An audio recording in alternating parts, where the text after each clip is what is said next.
తెలుగు సాహిత్యంలో పద్యము ఎంతో విశిష్టమైనది.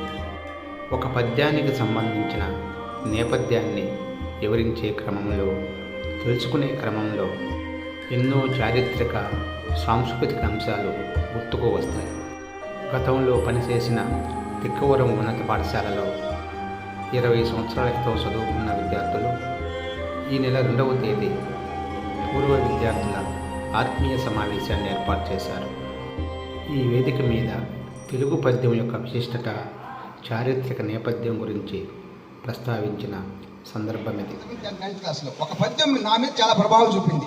అప్పటి నుండి నేను శివభక్తుని అయిపోయినా, శ్రీనివాసునైనా కూడా.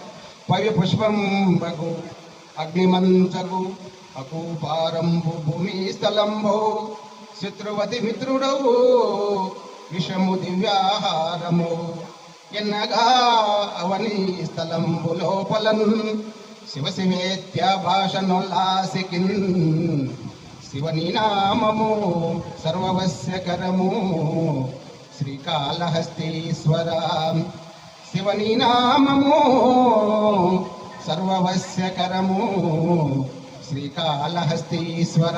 పవి పుష్పం బగు, వజ్రం కూడా మెత్తని పువ్వులాగా మారిపోతాయంట. పవి పుష్పం బగు అగ్ని మంచగు, అగ్ని కూడా నిప్పు కూడా మంచులాగా మారిపోతుంది. అగ్ని మంచగు అకూపారంభు, సముద్రము భూమిగా మారిపోతుంది. సముద్రంలో నేను దోసేస్తాడు, కానీ శివుని అనుగ్రహం ఉంటే అది భూమిలాగా వారిని తెలుస్తుంది. అకూపారంభు భూమి స్థలంబో శత్రువతి మిత్రుడవు, నిన్ను నాశనం చేయాలనుకున్న శత్రువు కూడా నీ మిత్రుడైపోతాడు. శత్రువతి మిత్రు విషము దివ్యాహారం, విషం కూడా దివ్యమైన ఆహారంగా మారుతుంది అని శివని నామము సర్వవశ్యకరము శ్రీకాళహస్తీశ్వర. ఇంకోటి ఏంటంటే, నేను ఈ తెలుగు పద్యాలు చదవడం ద్వారా కొన్ని తెలుగు పద్యాలు ఎలా ఉంటాయంటే మనల్ని కదిలిస్తాయి. ఆ విధంగా ఒక పద్యం నన్ను హంపీకి తీసుకెళ్ళింది. ఆ పద్యం నా అర్థం తెలుసుకుని, ఆ పుస్తకం తెలుసుకున్న తర్వాత నేను హంపీ వెళ్ళాలనుకున్నాను అన్నమాట. సార్ కూడా వచ్చారు హంపీకి, ఇద్దరు వెళ్ళాం మేము. సార్ని కూడా లాక్కుపోయినా. ఆ పద్యం ఏంటంటే, శ్రీకృష్ణదేవరాయలు మన గొప్ప సామ్రాజ్యం అనుకుంటాం, కానీ ఒక 300 సంవత్సరాలు ఆ చరిత్రను దాచిపెట్టేశారు. తర్వాత కొడాలి వెంకట సుబ్బారావు అని ఆయన ఆ ప్రదేశాన్ని చూసి, ఆ శిథిల శిల్పాలు చూసి ఒక కావ్యమే రాశారన్నమాట, హంపీ క్షేత్రం అనే కావ్యం.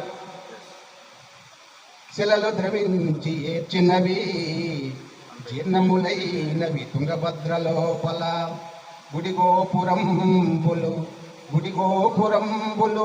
సభాస్థలులైనవి కొండముచ్చు గుంపులకు చరిత్రలో మునిగిపోయిన ఆంధ్ర వసుంధరాధికోజ్వల విజయ ప్రతాపరవసంవక స్వప్న కథా విశేషమై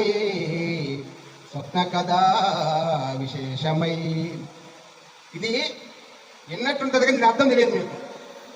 కానీ దాని అర్థం తెలుసుకుంటే చాలా గొప్ప విషయం అన్నమాట.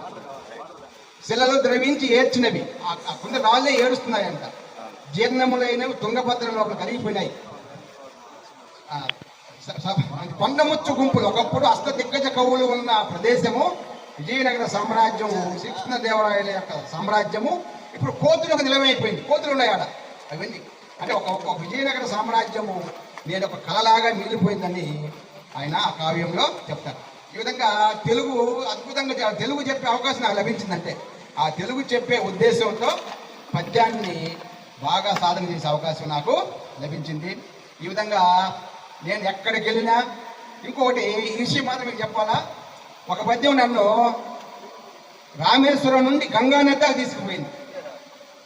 రంగు బంగారు గంగా తరంగాల రాజిల్లు కాశీపురాధీశ విశ్వేశ్వర నీలి మేఘాలకేలి వినోదాలలో తేలు శ్రీశైల మల్లీశ్వర కోటి నదులందు సుస్నానములు చేయు ఫలమిచ్చు క్షేత్రానవసించు శ్రీరామలింగేశ్వర నిత్య గోదావరి నృత్య సంగీత నీరాజనాలందు ద్రాక్షారమావాస భీమేశ్వర నిత్య ఫల పుష్ప బృందార్చితానంద భూలోక కైలాసవాసానవసించు శ్రీకాళహస్తీశ్వర దేవదేవా నమస్తే నమస్తే నమస్తే నమః. ఇక్కడ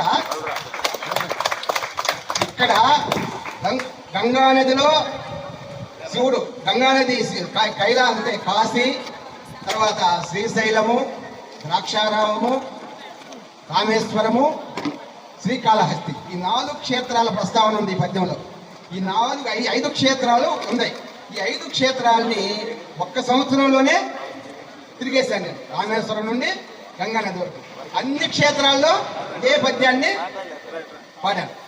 కాబట్టి ఆ విధంగా తెలుగు అనేది చాలా గొప్పది. ఆ తెలుగు బోధించే అవకాశం నాకు ఒక సంవత్సరం లభించింది. కాబట్టి మనం ఎప్పుడైనా బోధన అనేది ఒక గొప్ప వరం. ఆ వరం వల్ల ఇలాంటి వేదిక మీతో పంచుకునే అవకాశం ఈరోజు లభించింది. మరొకసారి మీ అందరికీ చిన్నవాళ్ళైనా మీ ఆశీస్సులు అందిస్తూ మీరు మరొకసారి ఇలాంటి మంచి కార్యక్రమాలు జరపాలని, మీరు రాబోయే తరాలకు ఆదర్శవంతులుగా కావాలని అనుకుంటూ